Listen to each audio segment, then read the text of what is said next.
Donc, Spotiride, nous sommes une solution innovante pour les acteurs du tourisme sportif nautique.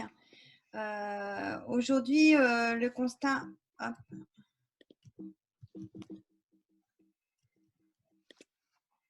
Oui, alors je vais passer avec la souris. On a pu constater au cours de ces dernières années une forte croissance sur le tourisme d'aventure et des vacances de plus en plus sportives qui sont encore plus accentuées. On a pu le constater cet été.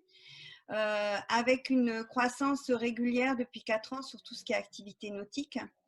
Par ailleurs, on a pu identifier que le comportement aujourd'hui des consommateurs ou des touristes change, puisqu'effectivement, plus de 80% des touristes européens qui préparent à la fois leur week-end ou leur voyage sur Internet, que 71% à minimum, et je pense que là, depuis ces derniers mois, ce pourcentage n'a fait qu'augmenter, font des réservations ou en tout cas des recherches sur le web ou les plateformes. 80%, 18% des pratiquants aujourd'hui souhaitent échanger avec la communauté en ligne. Donc, on voit une présence, y compris pour tout ce qui est activité de sport et de tourisme globalement qui augmente.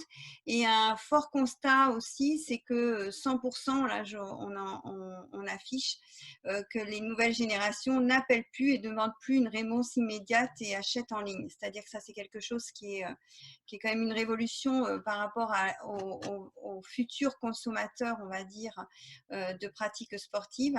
C'est qu'effectivement, aujourd'hui, le téléphone n'est plus considéré comme un outil d'appel téléphonique, mais plutôt un outil qui leur permet d'échanger et de pouvoir accéder à une information.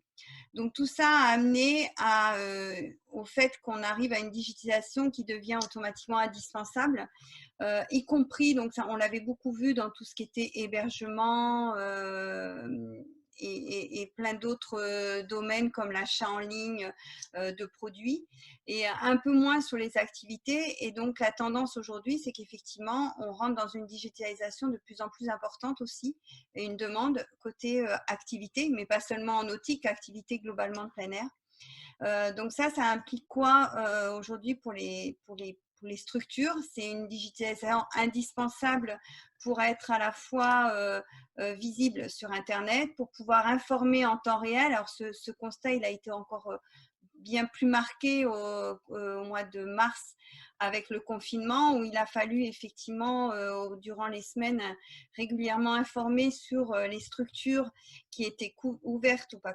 ouvertes, les horaires d'ouverture, les conditions dans lesquelles ils ouvraient. Donc vraiment, l'information en temps réel est devenue quelque chose de majeur et primordial.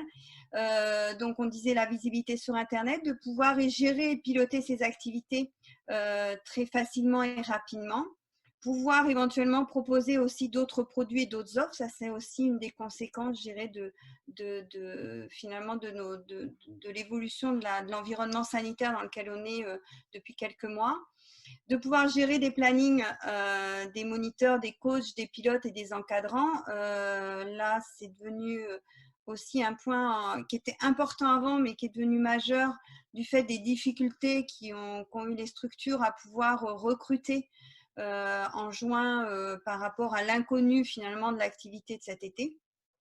Et donc de pouvoir promouvoir et vendre ses prestations ou produits, et aussi créer une relation de proximité avec ses clients, puisque c'est face à une génération où les gens sont de plus en plus connectés, il est important de maintenir cette relation, qu'elle soit via les réseaux sociaux ou tout simplement dans un échange, dans une information au travers de mails ou de communication formelle.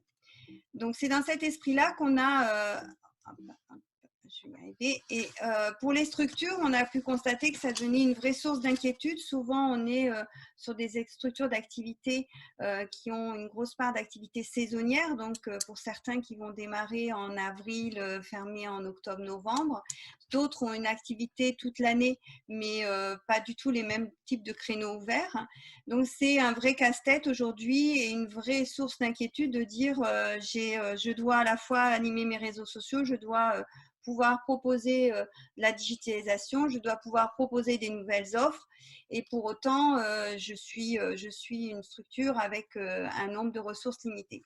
Donc, c'est dans cet esprit qu'on a créé Spotiride.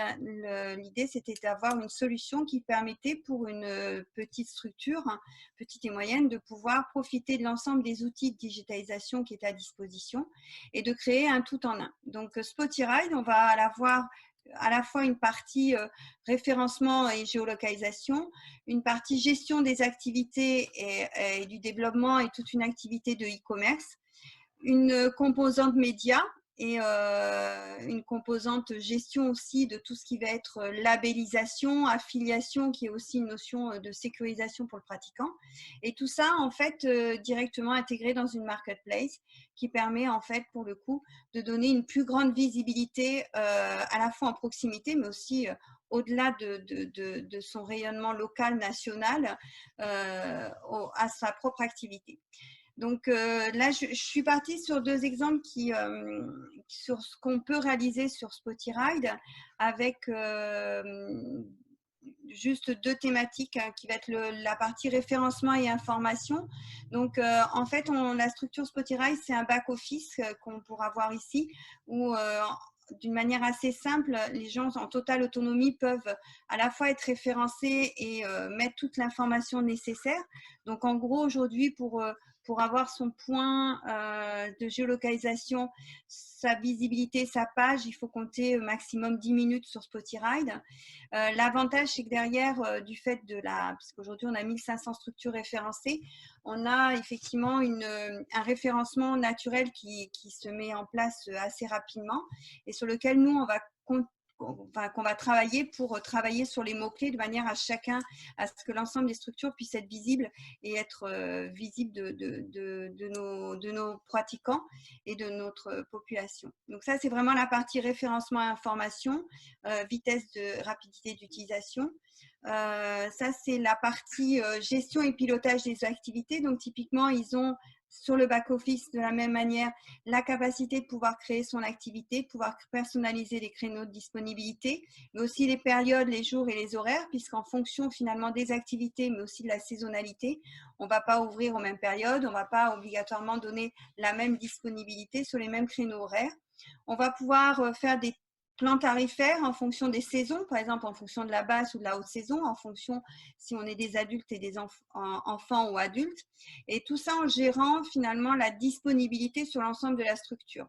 Donc ça, c'est complètement paramétrable et identifiable pour chacun des domaines, sachant que dans le sport nautique, on va retrouver du canoë, on va pouvoir retrouver un téléski nautique, mais aussi on va retrouver du canyoning, du rafting. Donc chacun a ses propres critères, je dirais, de paramétrage pour identifier très facilement la disponibilité et enclencher la réservation. Donc, bien entendu, derrière, on fait tout ce qui est gestion des stocks, gestion de la disponibilité, le planning, l'affectation des plannings à des coachs ou aux moniteurs et aussi la fonctionnalité de dashboard qui va permettre rapidement aux gérants de pouvoir visualiser les plannings de la journée et les tendances sur les semaines à venir pour pouvoir agir éventuellement si certains plannings ne se remplissent pas.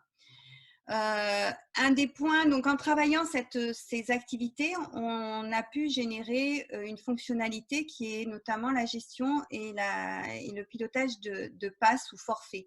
Donc typiquement, je suis une structure, je vais faire des forfaits de 10 heures d'activité, par exemple de wakeboard. Et le pratiquant va pouvoir acheter sur la plateforme Spotiride ce pass. Et tout au long de la semaine, de l'année, durant toute la validité du pass, il va pouvoir gérer directement ses réservations directement en ligne. Donc, ce qui fait qu'ici, c'est la vision des listings de réservation, des passes, de disponibilité. Et là, à droite, on va pouvoir visualiser comment le pratiquant va pouvoir gérer ses passes et la vision de ses réservations. Voilà un petit peu. Donc, bien entendu, il y a un aspect information et communication puisqu'on a une application qui va permettre en fait de pouvoir régulièrement donner de l'information, soit par des articles de blog, soit par de l'actualité qu'on va pusher sur nos réseaux sociaux, soit directement pusher sur l'application à travers de notifications sur le mobile, qui permet d'avoir une souplesse, je dirais, typiquement, cet après-midi, il fait beau alors que le temps était prévu d'être maussade. Il y a des créneaux horaires de disponibles. On push une information comme quoi, effectivement, il y a des créneaux disponibles et que les gens peuvent en profiter et rapidement réserver sur la plateforme. Donc, l'avantage de toutes ces activités, c'est qu'elles sont identifiées, y compris les passes, par une adresse URL. Chaque adresse URL peut être récupérée, entre guillemets, si je peux dire ça comme ça, sur son site Internet, si pour les gens qui ont un site Internet. Donc, l'avantage, c'est que notre solution, elle peut correspondre à la fois à un sociopro qui a un site Internet, mais aussi à la personne qui n'a rien du tout. Et chaque URL, en fait, va pouvoir être utilisée, soit connectée sur le bouton de réservation du site Internet, soit sur ses propres réseaux sociaux quand on va sur le catalogue, par exemple Facebook, présenter à la fois les activités ou les produits et de pouvoir mettre le lien pour pouvoir directement faire l'achat en ligne. Donc, l'avantage de tout ça, c'est qu'effectivement, ça permet de répondre aux attentes de pratiquants, avoir un accès partout et en tout lieu finalement de l'ensemble des activités de sport et d'activités nautiques qu'il va pouvoir faire autour de lui. Donc, les points bleus qu'on peut voir ici, verts, c'est en fait l'information. Donc, ça a été mis en place avec les consignes sanitaires puisque c'est ce qui identifie si la structure est ouverte ou fermée. Rouge pour ouverte, pardon, inverse, rouge pour fermer et vert pour ouverte. Et quand je passe dessus, je peux avoir, si l'information a été saisie par la structure, les conditions sanitaires. Donc, quelles sont les consignes sanitaires que je dois respecter. Voilà, donc service en ligne, on a une application. Je n'ai pas fait attention au temps, donc je pense que j'ai peut-être un peu dépassé. Encore dépassé, mais il n'y aura plus beaucoup de place pour les questions. Mais voilà, donc je me dépêche. Donc, la solution, donc il y a d'autres fonctionnalités que je n'ai pas volontairement présentées. Donc, je suis tout à fait à disposition pour pouvoir vous les présenter, que ce soit sur la partie shop. On peut, par exemple, sur la partie tourisme, éventuellement pouvoir créer aussi des passes sur une zone touristique, puisqu'on le pass peut être sur une activité ou multi-activités, multi-prestataires. Voilà, avec les mêmes fonctionnalités finalement de gestion des plannings qui pourraient être proposés. Voilà, je vous propose de m'arrêter là pour laisser un petit temps aux questions s'il devait y en avoir. cela dit, tu t'es arrêté à l'endroit où j'avais posé la question. Combien ça coûte?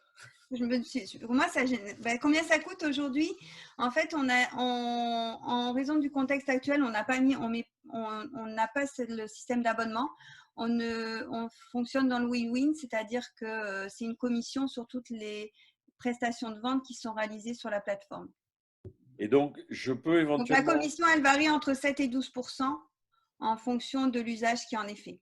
Donc, soit c'est vraiment un usage que purement marketplace et on sera plutôt sur du 12%. Par contre, quand on est dans un usage où effectivement la structure va l'utiliser comme un outil de gestion et de pilotage de l'ensemble de son activité, on est plutôt sur des commissions de 5%, mais qui englobent y compris y compris les frais bancaires, je dirais, puisqu'on passe sur Stripe, qui est l'outil de la plateforme de paiement. Et donc, dans les 7%, on intègre pour la commission de Stripe. Du coup, je peux être référencé sans que ça me coûte rien si ça me fait rien gagner. Oui.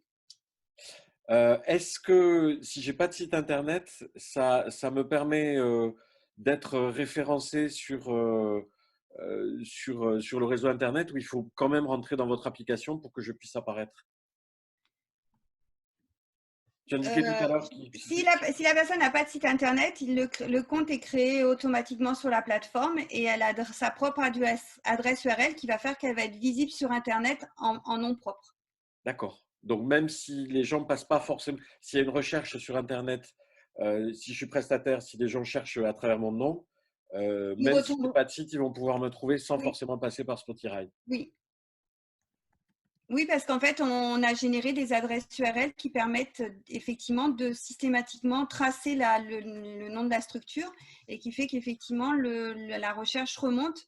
Donc, on a des recherches croisées, que ce soit par le côté destination tourisme que ça soit par la structure ou par le sport. Donc, en fait, on a une recherche, on a plusieurs entrées de recherche et l'avantage, c'est que plus on va créer, par exemple, d'activités, plus on va afficher ces activités, même si on décide de ne pas faire de la mise en ligne ou le paiement en ligne, cette activité, elle est référencée, elle apparaîtra et donc plus automatiquement on a de référencement et mieux on est vu par les moteurs de recherche Google. Donc l'avantage, c'est que tout ce travail de référencement et de conseil, c'est nous qui l'élaborons. On le poussera évidemment beaucoup plus pour nos clients qui travaillent avec nous. Merci Sophie pour cette présentation. Merci.